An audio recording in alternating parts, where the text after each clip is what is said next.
friends, your family, people that you love. And then from there, it goes out further to people that are not necessarily within your inner circle, but they're still human beings. They're still within your community or, where you live. So you also want to bring them in. And then the fourth part of it is really sending the energy to someone that has maybe hurt you, because that's allowing you to be able to forgive. And so that way you're not carrying that molten lava around with you anymore. Dude, that's so interesting because that's been like the major theme of my past 48 hours is not carrying around that molten lava anymore. I have a personal tendency to hold on to the past and to, what do you call it, grievances or things that I have in the past, and any exercise that I can engage in that helps me work past that natural tendency will be an amazing contribution to my journey, brother. Not a problem, bro. So I'm going to take a break right here. We're going to let everybody know what we're doing. I'm Don West Jr. I am the founder of Knock Out the Stigma and the creator of the Wellbeing Exchange.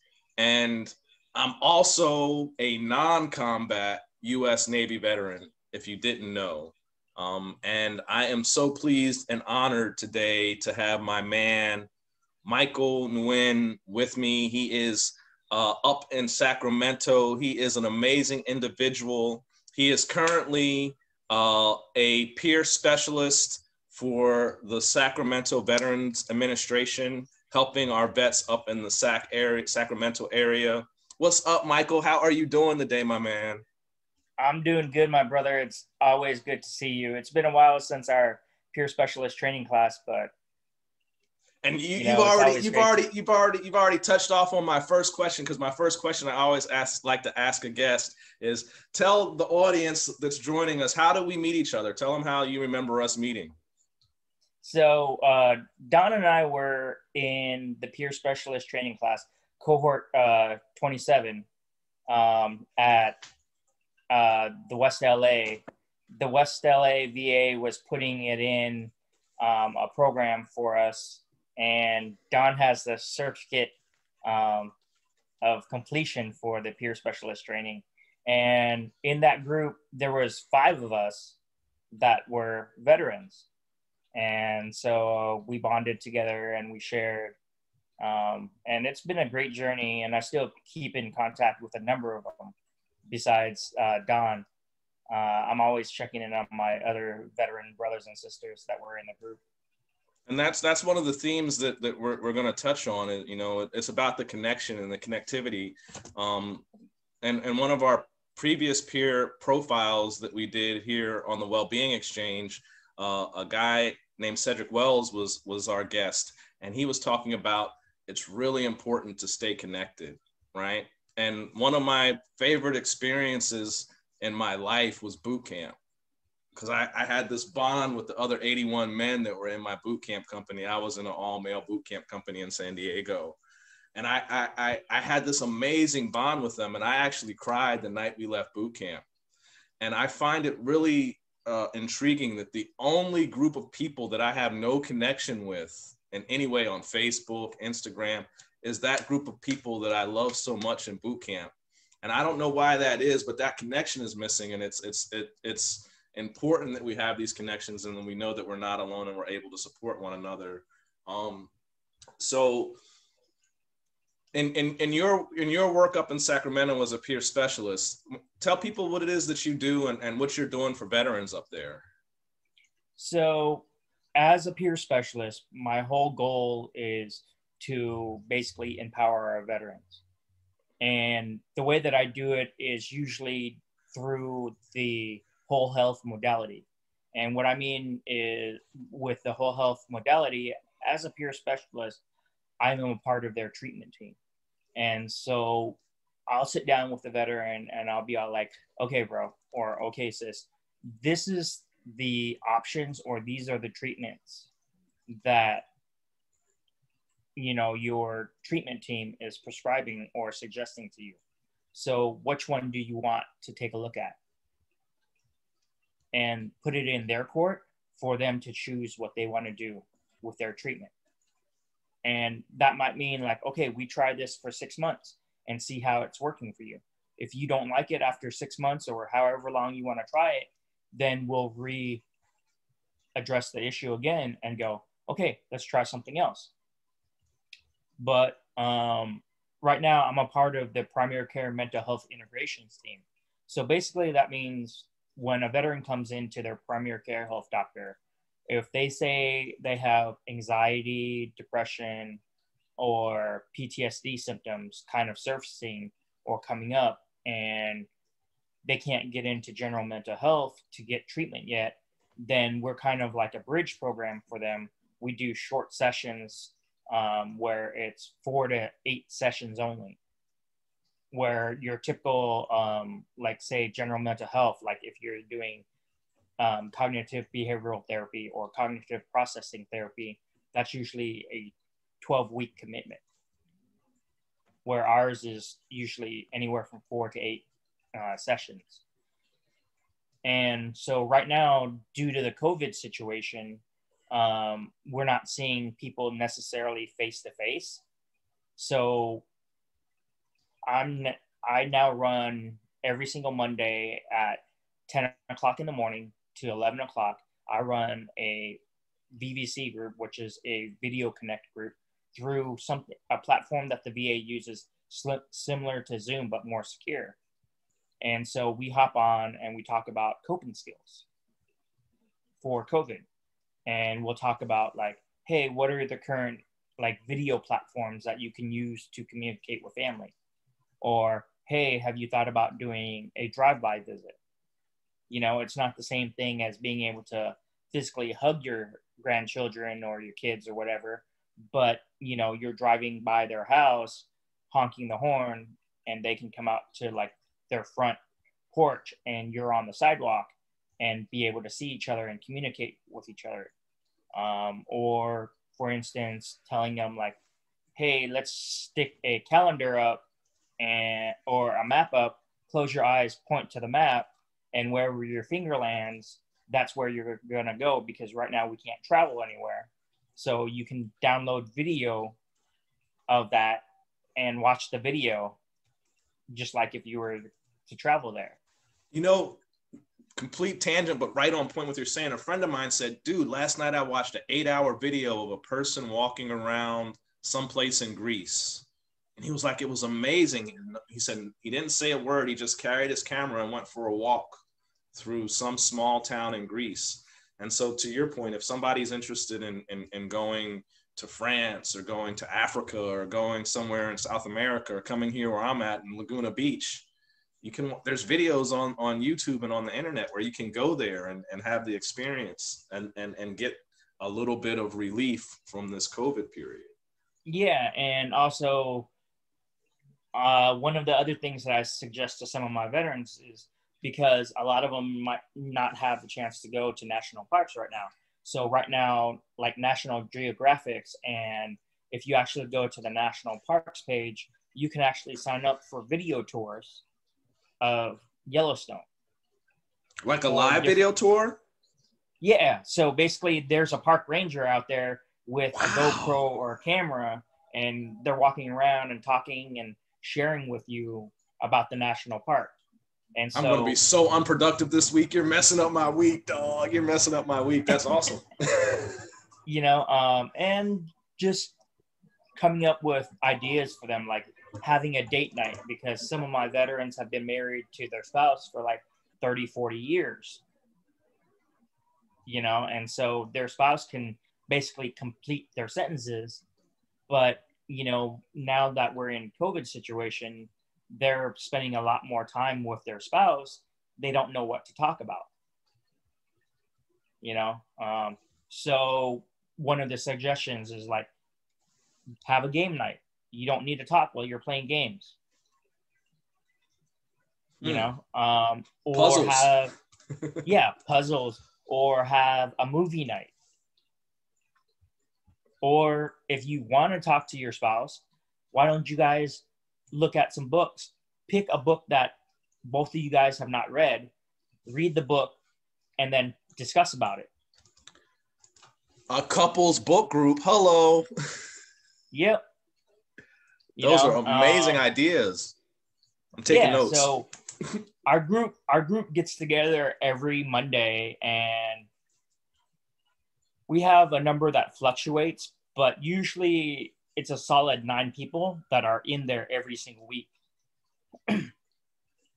And like one of my veterans is getting ready to move to Iowa.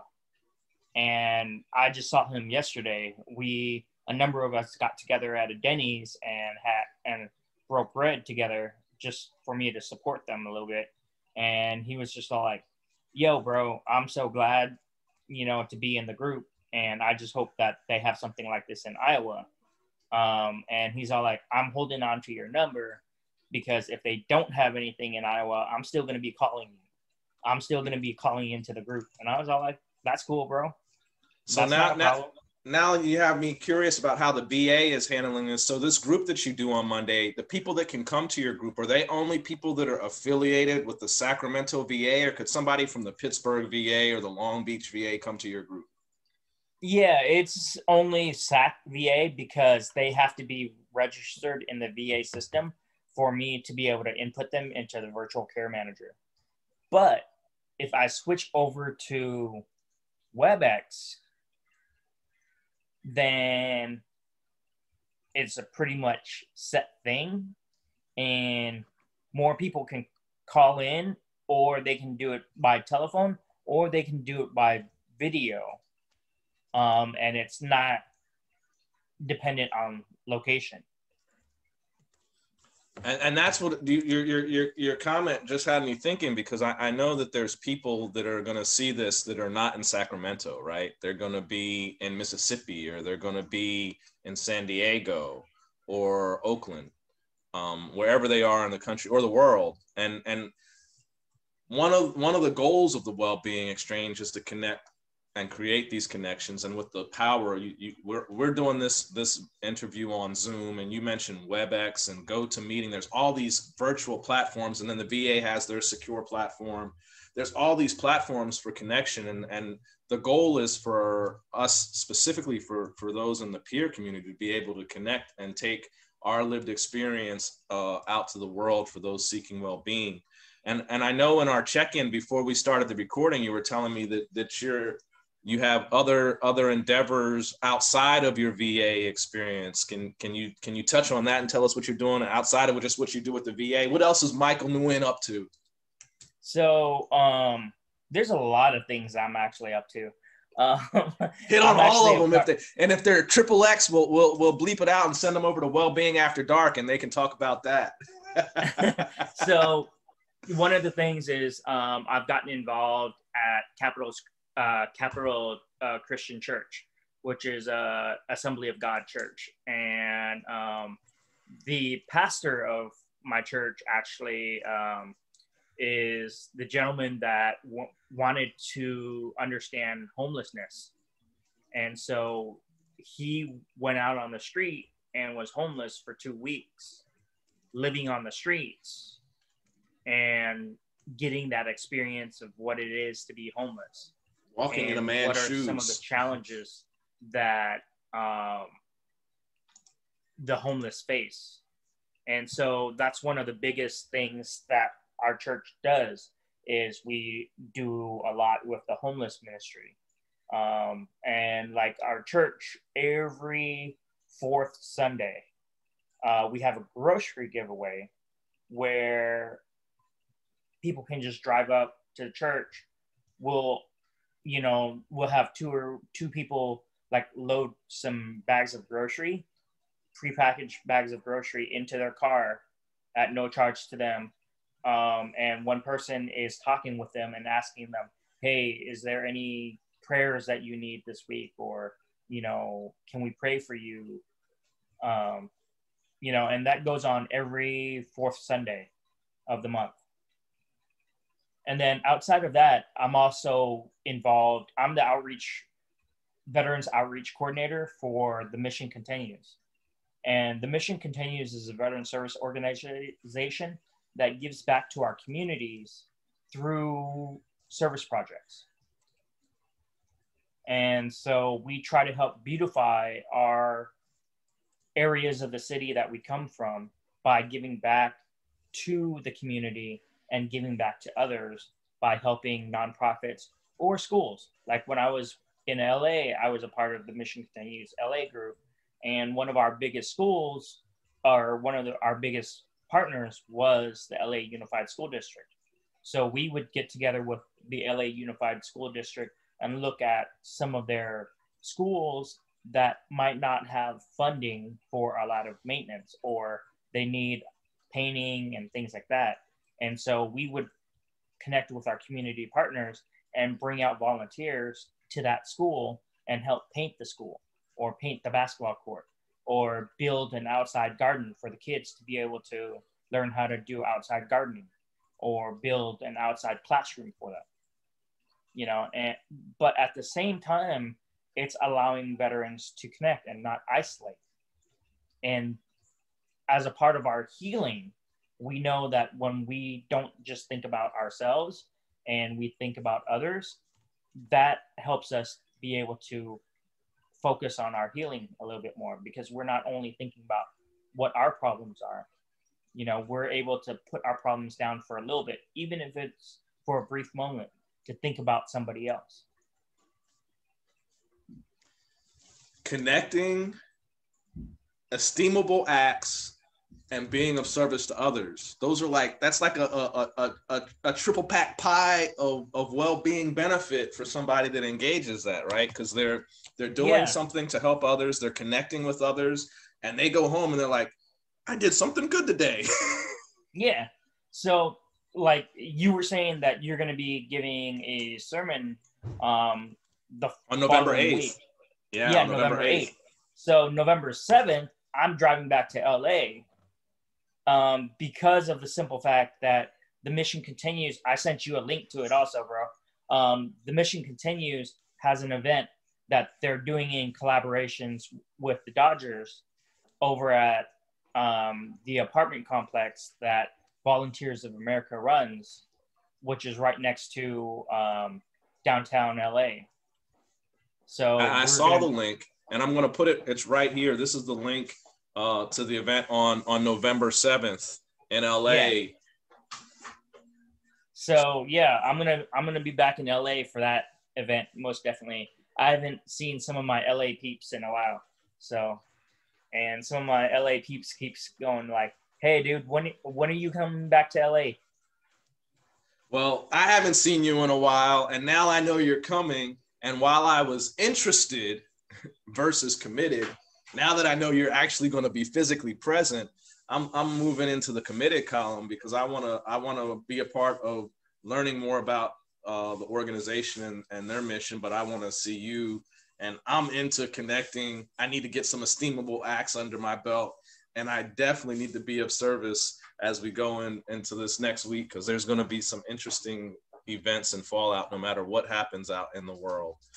So I'm going to be in, and I'm going to find a way to make sure that I get there, brother. So we'll see each other on Saturday. Okay. And, you know, I've also started up my mindfulness meditation and massage therapy business. And I strictly focus on the Thai style of massage. Okay. And deep tissue massage, but also incorporating like mindful movements, Tai Chi, Qigong into it. So I'm doing, and I was able to connect with a Korean martial arts instructor, Kuk Soo-won of Sacramento. And it's a ancient Korean form of martial arts, even before Taekwondo. So it has Taekwondo, Tang Soo Do, Hapkido involved in it. And it also has a meditative aspect in it as well. So, and we're going to be launching a veterans group where the veterans are going to be able to come into the dojang, which is basically the training hall, and train with the head instructor for an hour. We haven't picked a date yet, but they're able to come in and train with the instructor.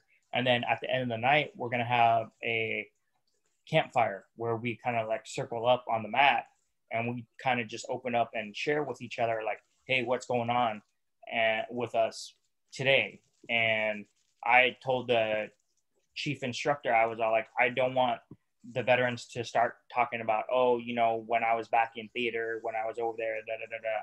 You know, I want them to focus on what's going on in their life now and what is the support that they need now, you know, and not make it into a kind of like measuring sticks, you know, like, oh, I did this in the military, I did that.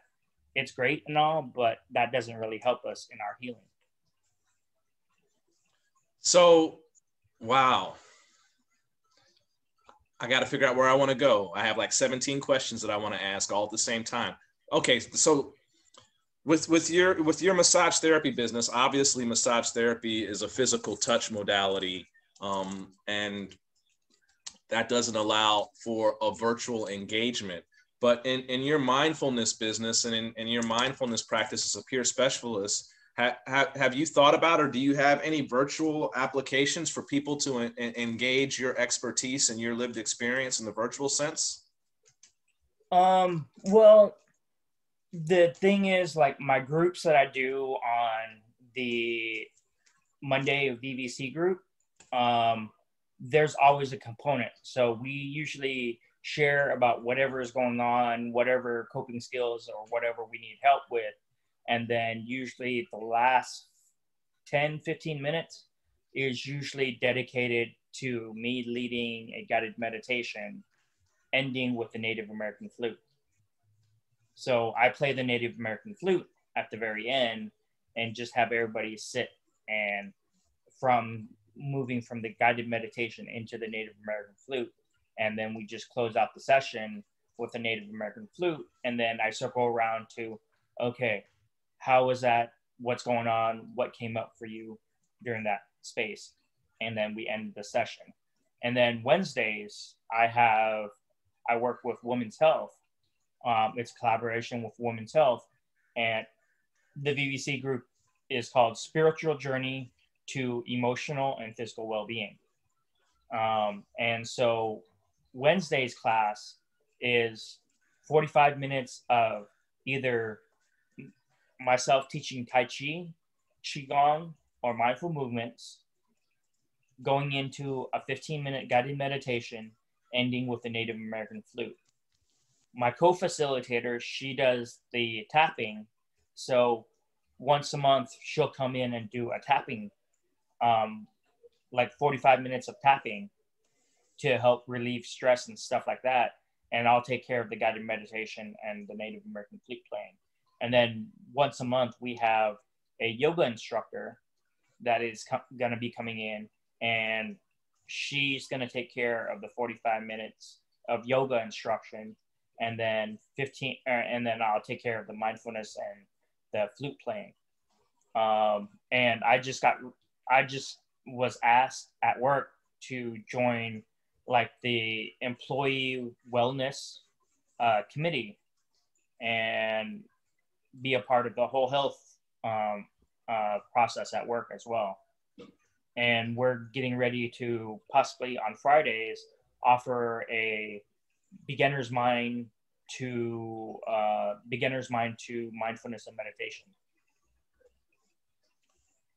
Dude, you are a busy man. And I almost feel bad about saying we need more of your time at the Wellbeing Exchange, but I have to make a shameless plug, and not just to you, but to anyone who's watching.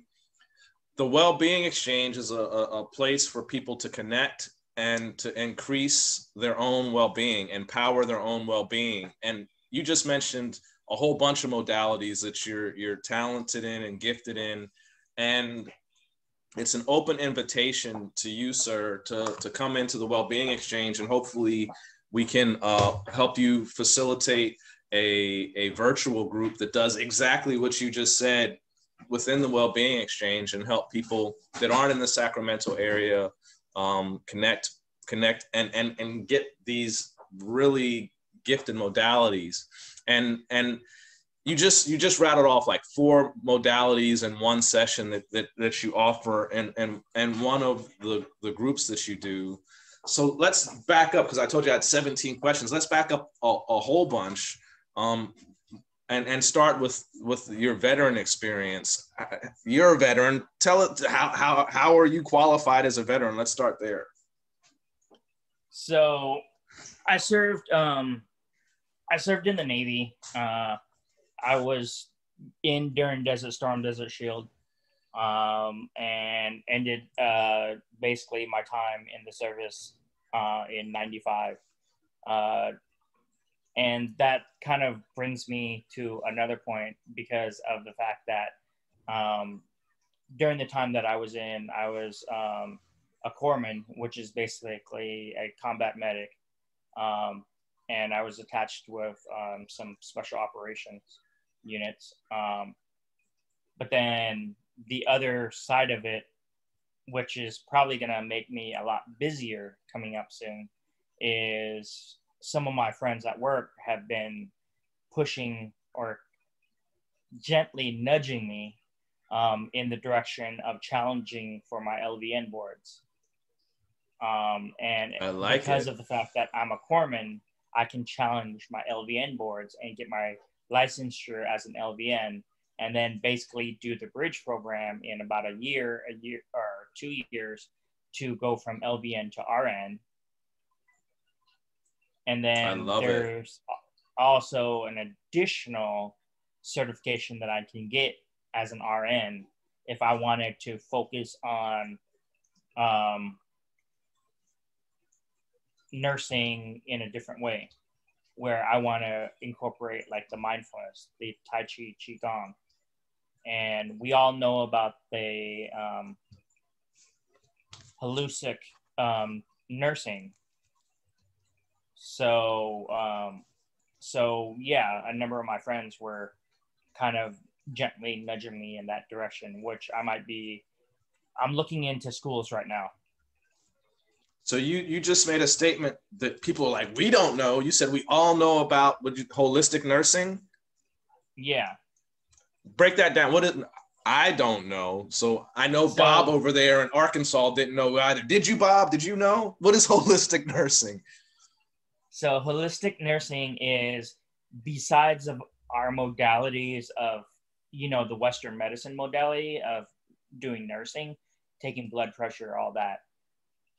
The holistic nursing also incorporates aromatherapy, healing touch, Reiki, Tai Chi, Qigong, Oriental medicine, acupuncture.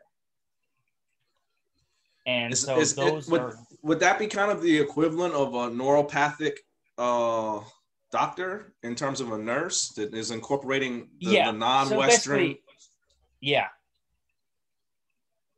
I just have never heard the term, and you're teaching me something new. So I'm trying to find a peg to understand and correlate so basically, it's just more based off of like Eastern medicine, and it's kind of like a in-between pathway of Western medicine and Eastern medicine, and using things that a little bit more natural versus, just tossing medication at it.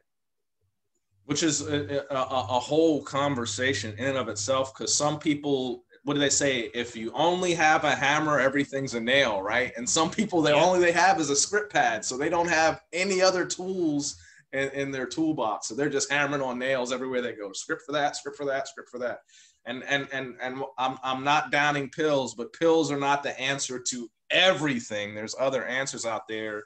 There's other modalities, other ways, and there's a lot. The world has been around for a long time, and people have learned a lot, and a lot of that knowledge has been retained in the Eastern traditions, which brings me to another wonderful part of your history that I know, because I've seen these awesome pictures of you wearing these dope robes, and you practiced as a monk. Tell us a little bit about that and how you incorporate that, and it'll help people understand how you can be planning your holistic nursing journey from being a corpsman. You became a monk after the Navy? Yeah. Tell me just a little bit about that. So in 95, I left the military, came home, was struggling with my PTSD and a number of different gamuts of being in the military, got divorced, went through 2 marriages before I was 30 or 29. And so in 2002, I left and went to France and became a Buddhist monk. And I was a Buddhist monk for 15 years. Wow. And then 2011, fast forward 2011, one of my good friends, Clay Hunt, who was a Marine Sergeant, who helped founded Team Rubicon, Team RWB, which is Team Red, White, and Blue, and the Mission Continues, which are all 3 veteran service organizations. And he ended up taking his life because he left California, went to Texas because he started a new relationship with a young lady over in Texas. And then the relationship went south. He didn't have any support in Texas and ended up taking his life. And at that time that happened, I was actually in Italy with 2 of my younger monastic brothers, doing a teaching tour of Italy, where we were going to 4 different cities in Italy to give lectures at some of the universities in Italy to college students about mindfulness and meditation and practicing how to de-stress and things like that, when I got the news that Clay took his life. And so fast forward 2014, November of 2014, Veterans Day, I did a veterans retreat for 22 veterans, 22 family members. And that was one of the stipulations for the veterans to attend, was they had to bring a family member to the retreat. And it was a 3-day retreat, happened during Veterans Day weekend. And then 2015, April of 2015, I ended up leaving the monastery to continue my journey, returned my robes to continue my journey, helping my veteran brothers and sisters. Wow, man. So you were a monk for 15 years. And in that, you just shared the experience. You were moved to start helping the vets who are out there, and everything you just shared, it started tugging on my heart, because your own PTSD experience. A good friend of mine, I haven't spoke to him in a long time. I'm going on a tangent. I'm a tangent guy. I grew up in Huntsville, Alabama, and my one of my high school quarterbacks on the football team is a gentleman named John Crane, and John Crane was a corpsman. Chief Crane, I'm sorry. It might even be Senior Chief. I don't know. Chief Crane, Senior Chief Crane. It's not Master Chief, but Chief Crane was a corpsman, and he was a corpsman for, like, I think 20 plus years in the Navy. And all I think about listening to you and just in my own head is sometimes, what did he see through all of those conflict zones and battle zones, and how is his well-being, and all the people that he helped as a corpsman out in the field that are now home, how is their well-being? And I don't know. And I if you see this, John, I apologize for not checking in with you, but I'm going to check in with you soon, brother. I'm going to track you down because I got you on the Facebook. But I know that a lot of our veterans out there are challenged in a number of ways, not feeling connected because the civilian world is not the same as the military world. And it might even be difficult to adjust back into civilian life, but then not feeling connected to anyone, not connected to the civilian life, not connected to your old brothers and sisters, and not having that support system. The work that you're doing is so important because of that. And when you're out in the field in Sacramento now, and you're dealing with the veterans on the streets, what are some of the things that are you seeing things that are unique to COVID with the veterans right now while you're out there, or is it just the same stuff but different with COVID? What are you seeing out in the streets up there in Sacramento? It's the same stuff, just a little bit different with COVID. A number of our veterans have been able to get off the streets for temporarily, because like a lot of the Volunteers of America and other organizations that help veterans, they were able to get motel vouchers because of the whole COVID situation. And so some of our veterans are not sleeping out on the street as much. And they're able to have like a place to stay and food to eat. So that helps out some. But then, you know, I still see a number of veterans that are coming through our HPAC, which is our homeless primary care, you know, and there's a number of people that have their own problems. And one of the biggest problems is the opioid addiction and things like that. You know, and there's some of our veterans that run around from one prescriber to the next to try to get their opiates. You know, addiction is another challenge in the general population, specifically within the veteran population, because it provides an escape hatch, right? And people are always looking to escape. And so that brings me to another question. You went from being a monk, 15 years as a monk. That's a different lifestyle than being in the military or being what we call a civilian.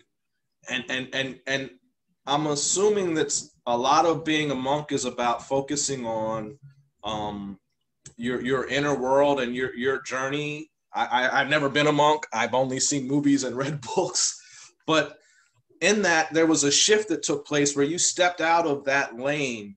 And I know you shared that it was due to the situation of your comrade who went into Texas and didn't have the support, but you continued to grow and become a peer specialist. What was it that drove you to become a peer specialist, in particular, to get a certification as a peer specialist? Why did you want to do that? And what were the circumstances that made you take that journey? Well, a lot of it is I already knew that I wanted to work with the veteran population. So in order for me to work with the veteran population, I had to have my peer specialist certification. And the whole thing also about peer specialist is that our role is to model recovery and also model what it looks like to veterans, specifically within the role that I'm in, is to show veterans that, you know, yeah, we still have our ups and downs. We still have our good days and our bad days, but we can still function and we can still move forward, you know. And one of the things that I like to ask a number of my veterans is, what does attire and your attitude have in common? Oh man, you just stumped the chump. What does attire and my attitude have? What is it? So basically, if you have a flat tire, right, you're not going to be able to go anywhere, right? Right. Until you change that flat tire. That's the same way with your attitude. Huh. I love it. I'm stealing that shit, dog. You know? And then one of the things that I remind my veterans, PBS. What does PBS stand for? Public Broadcasting System. Well, that's one definition of it, but that's not the one that I'm using. What you got? It doesn't stand for peanut butter and jelly sandwich. It stands for two things. One is pause, breathe, and smile. The other one is pause before speaking. And pause, breathe, and smile. Yeah, or pause before speaking. Because of the simple fact that when we can exercise that pause, which is the practice of mindfulness, coming back to our breathing, then we don't react to a situation, we respond to a situation. So, because otherwise we're always reacting to something, whether it's something somebody said, whether it's something that we read, we're always reacting. So break it down for people. What's the difference between reaction and responding? When you react and when you respond, what do you say the difference is in that? So when you react, you're not thinking. It's autopilot. It's programmed into you. You're in a trance. Clicking like that. You're in a trance. You're just doing. Yeah. So with you responding, that means you have to take a step back, look at the situation, and then respond appropriately. I dig it. So that allows you to take that step back. And that step back, that simple step back can be a simple step back from judgment, you know, or from looking at the situation and going, okay, what's going on with this person? Because that person, the way that they're acting might have a chain effect. You know, like earlier when we were checking in with each other and you were sharing that story about the gentleman that was on your porch, you know, and from connecting all the pieces, like, oh, he started hanging out with this person, da da da da da da da. So there's a backstory to it. Mm-hmm. So that helps us to not judge so quickly until we understand the backstory of it. And to be fair, I was in a temporary moment of reaction in that story I was telling, because I was totally reacting to what was happening. And I didn't smile. I did not smile, but I did pause and I did breathe for a second, and it gave me just enough distance. Literally, I got this much distance from the situation to change the outcome, which is really, that's the point, right? You want to be able to affect the outcome and not go through the situation in a trance, just Yeah. And one of the things that I'm gonna share with the group is that when I was a monk, I was in charge with taking care of the teens, right?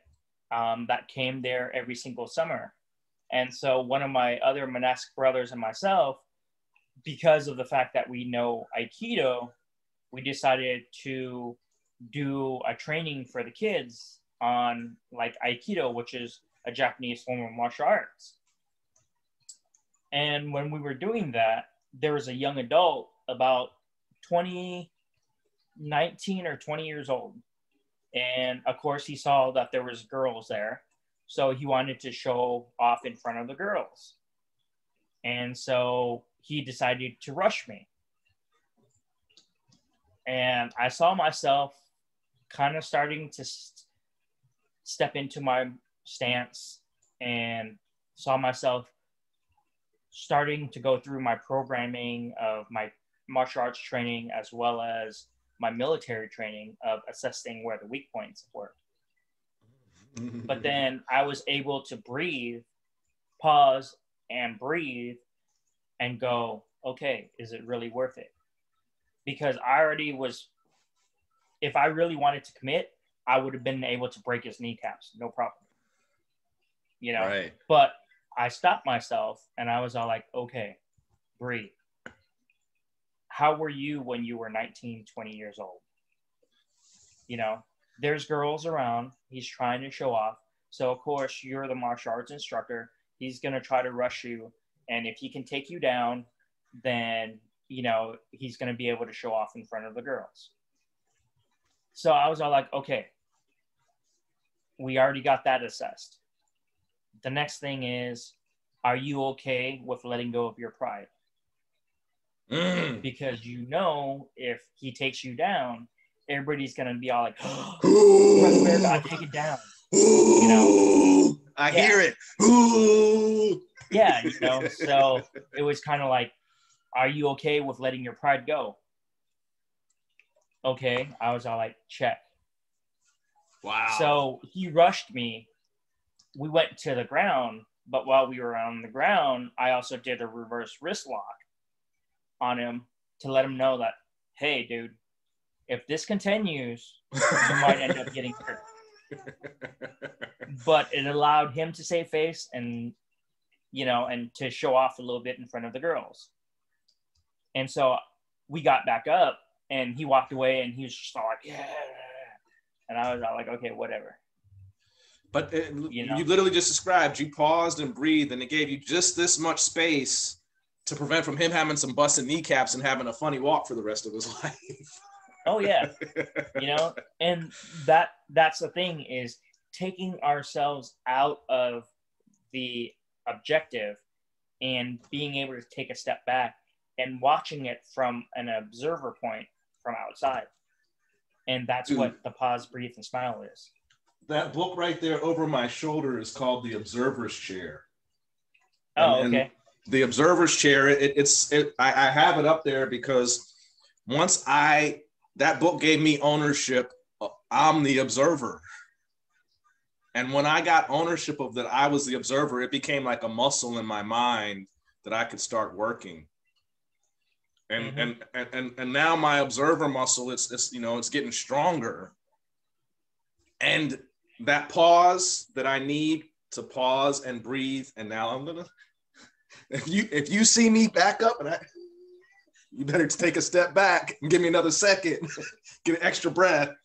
But the pause and the breathe, because I know I'm the observer, all the things that you just described in that situation with that 19-year-old young man, right?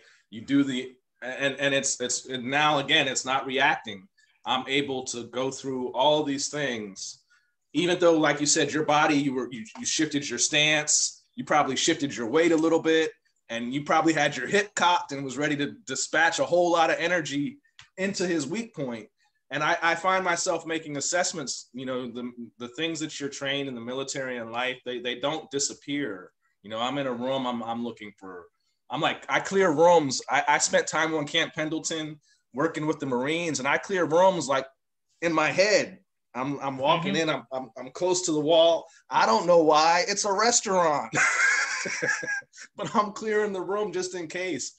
But they happen in microseconds, and to be able to be more mindful, because if you're in a trance, and this is another thing about being under the influence of things, because it impacts your mindfulness, right? It slows you down. You needed another second, but you were 2 seconds delayed and you didn't get that second. And it was only because of the intoxication effect. So mindfulness is so very, very important. I don't know what you have for us, but I'm going to put you on the spot. Can you deliver to our audience a breathing tool? What do you have in the breathing world? Because people always say, breathe. And people are, I am breathing. That's not what people mean when they say breathe. Yeah. Can you deliver a breathing tool to us today? So basically, one of the things is when we have anxiety, when we have panic, look at our breath as our GPS system. Okay. Just like our car, just like our GPS system in our car, it allows us to navigate where we're going, and it's telling us right turn here, left turn there, yada, yada, yada. That's the same thing with our breathing. If we're calm and we're relaxed, our breathing is a lot deeper. If our breathing is very shallow, then that is signifying that there's something going on with us. Whether we're having anxiety come up or we're having a strong feeling come up. And the reason why a lot of people have panic attacks or anxiety attacks is because they can't feel their breath. And the only time that our breath is not with us is when we're 6 feet under. So our breath is always with us, but it's because we can't feel our breath in our chest that we start to panic and we start to hyperventilate. But if we put our hands on our stomach and just feel the rising and falling of our abdomen, that allows us to be able to know that we're breathing. And the analogy that I like to use is, for instance, like if we're stuck in a storm, right? We've been outside before and we've seen a storm, right? And we see how the trees are. The tops of the trees, it's very turbulent. The tree is moving back and forth like this, right? And that's the analogy of us being stuck in our emotion or our brain. But you see that the trunk of the tree is the solid part, right? of the tree. So if we come back to our belly breathing, which is our deep breathing, then that will help us get out of our head and more into our body, because now we're in our body and we're feeling our body. And I'm going to share with you also a technique, one of the techniques that I share with a number of my veterans, which is called 4 square breathing. And you might remember this from our peer specialist training. 4 square breathing. Take a deep breath in. Hold 1, 2, 3, 4. Relax 1, 2, 3, 4. Hold 1, 2, 3, 4. Take a deep breath in. 1, 2, 3, 4. Hold it. 1, 2, 3, 4. Release 1, 2, 3, 4. And just keep repeating that. 4, Yeah. 4, 4. In, hold, out, hold, in, hold. And it's really helpful when you're doing that to do it. The counting will settle the things in your mind, and place your hands on your belly like Michael instructed us, and you'll be able to feel it. You'll be able to hear it in your head as you're counting. You'll feel the breath, and extra feeling in your hands with the sensation of the rising and the lowering of your belly. We have a coach on the Wellbeing Exchange, Coach Morgan Dene. She actually introduced me to deep belly breathing. I knew about breathing and I've been doing yoga, but I really didn't know about deep belly breathing. And Coach Morgan, she got me to do exactly what you just said. And so I'll be walking around the beach, man, and I'll have my hands on my belly, and I can feel it. And I don't know, until she brought my awareness to it, I don't know if I had ever really breathed deeply into my belly consciously. I might have done it by accident, but I was never breathing into my belly. I was breathing very shallowly up here, like way up here. And it's a whole different experience now. And it helps me become more centered in my mindfulness, because my hands being a part of it, I don't know what it is, but it just brings me more in. I don't know what this whole, just standing here like that, it brings me to a more centered place. So that was an amazing tool. They call it box breathing, 4 square breathing, but it's a repetition of a 4 count of a breath in, a 4 count hold, a 4 count of a breath out, and another 4 count hold. And that'll help bring you back to a place of mindfulness and give you the time to not react to whatever it is that is going on around you. And it's something you can do if you're in a car or an airplane or a crowded hallway. You can always start to breathe. Yep. You know. Wow, Michael, this has been such an amazing journey of so many different things. And we only got like this much of the iceberg. There's a whole mountain of Michael Nguyen under the ocean that we cannot see yet. So we're going to have to invite you back. You have to promise to come back and give us some more in this peer profile segments for the Wellbeing Exchange. I always ask people to give a final thought to the audience. What is your final thought for today, Michael? Tell them what you're thinking. Final thought that we can use basically for not only veterans, but anybody is PTSD.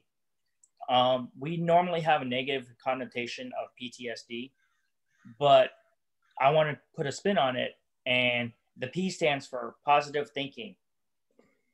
The S stands for self-care, and the D stands for development. So switching the way that we think about the acronyms of PTSD to more of positive thinking, self-care, development. Because we all know that when we think negatively, we spiral down. You know, and our mind is a very powerful thing because it can help us or it can also defeat us. So when we can help people and veterans think in a more positive light, then they diminish that negative talk. And when we give them the tools to develop a self-care program, whether it's using mindfulness, whether it's using the deep belly breathing, whether it's using Tai Chi, Qigong, whether it's doing equine therapy, being out in nature, you know, having that connection to our really good support group, you know, where it could be 5 people, or creating that tribe, you know, which is made up of close friends that are around us that we know that they have our backs whenever we need them, you know, and then develop it. Because the more that you practice it, like anybody that has played sports or anybody that has done martial arts training, the more that we practice it, the more that it becomes muscle memory. Therefore, we're not thinking about it. We can automatically do it. And if you look at it like a bank account, right? If we don't put money into the bank account, we have nothing to withdraw from the ATM. Correct? 100%. So when we get into problems, we can't go to the ATM and hit withdrawal because we have nothing in there to withdraw. But if we practice these self-care techniques, then we invest in ourselves. And then we have something to withdraw when we come to a time of need. But if we don't practice the sitting meditation or the walking meditation or the breathing or Tai Chi, Qigong, whatever, to be able to give us that self-care, then we have nothing to withdraw when we need it. That is dope. PTSD, y'all. Positive thinking, self-care development. Switch it up, change it around in your mind. The final thought from the world-renowned Coach Michael Nguyen. Thank you so much for joining us today, brother. This has been such a blessing. I look forward to having you again on the Wellbeing Exchange. Again, ladies and gentlemen, that's the wrong side for the video. This is Michael Nguyen. I'm Don West Jr. Thank you for joining us today on our peer profile here on the Wellbeing Exchange. Look around the exchange. It's all about well-being. It's going to be growing. Tell a friend. Thank you for joining us. And as always, ladies and gentlemen, namaste. Dude, that was super dope.